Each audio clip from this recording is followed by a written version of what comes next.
The day had been long and full of miracles. Jesus had been teaching the crowds all day by the Sea of Galilee, sharing parables and truths about the kingdom of God. As evening approached, he turned to his disciples and said, "Let us go across to the other side." It was a simple command, but one that carried them into a moment they would never forget. The disciples obeyed, leaving the crowd behind. They boarded a small fishing boat and set sail. The waters of the Sea of Galilee were calm, the sky painted in hues of orange and purple as the sun dipped below the horizon. Jesus, weary from the day's work, found a quiet spot at the back of the boat, laid his head on a cushion, and fell into a deep sleep. It was the kind of sleep that comes from exhaustion, from pouring out every ounce of energy in service to others. At first, the journey was peaceful. The disciples, many of them experienced fishermen, guided the boat with ease. But as they ventured farther out, the wind began to pick up. What started as a gentle breeze quickly grew into a violent storm. The Sea of Galilee is known for sudden, fierce storms, and this one was no exception. The waves grew higher, crashing against the boat, spilling water over the sides.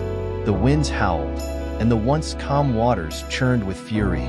The boat rocked violently, and the disciples began to panic. Fear gripped their hearts as they fought to keep the boat afloat. They bailed water frantically, their hands trembling. Despite their best efforts, it felt as though the storm would consume them. The very sea that had brought them peace and provision now threatened to take their lives. Amid the chaos, one disciple glanced back and saw Jesus, still asleep, undisturbed by the storm. The contrast was striking. His peace amidst their panic. Desperation overtook them, and they cried out, "Teacher, don't you care that we are perishing?" Their words were not just a plea for help. They were a cry of frustration, fear, and doubt. How could he sleep while they faced certain death? Did he not care about them? Jesus stirred, his eyes opening slowly. He rose to his feet, steady and calm in the swaying boat. Without hesitation, he rebuked the wind and spoke to the sea, "Peace, be still." And just like that, the storm ceased. The winds died down, and the waves stilled. The sea, moments ago a raging beast, was now a mirror of tranquility. The disciples stood in stunned silence, their hearts pounding as they tried to comprehend what had just happened. Jesus turned to them and asked, "Why are you so afraid?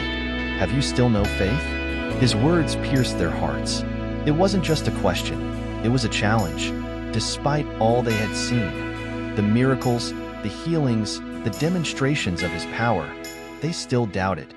The disciples were filled with awe and fear, whispering among themselves, "Who then is this, that even the wind and the sea obey him?"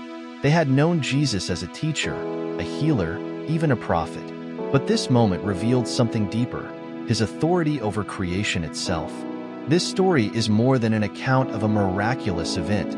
It is a powerful metaphor for our lives. We all face storms, times when life feels overwhelming, when fear and doubt threaten to consume us. Like the disciples, we cry out to Jesus, wondering if he hears us, if he cares. The truth is, he does. He is always with us, even when it feels like he is silent. The storm reminds us of our need for him, of our inability to control everything.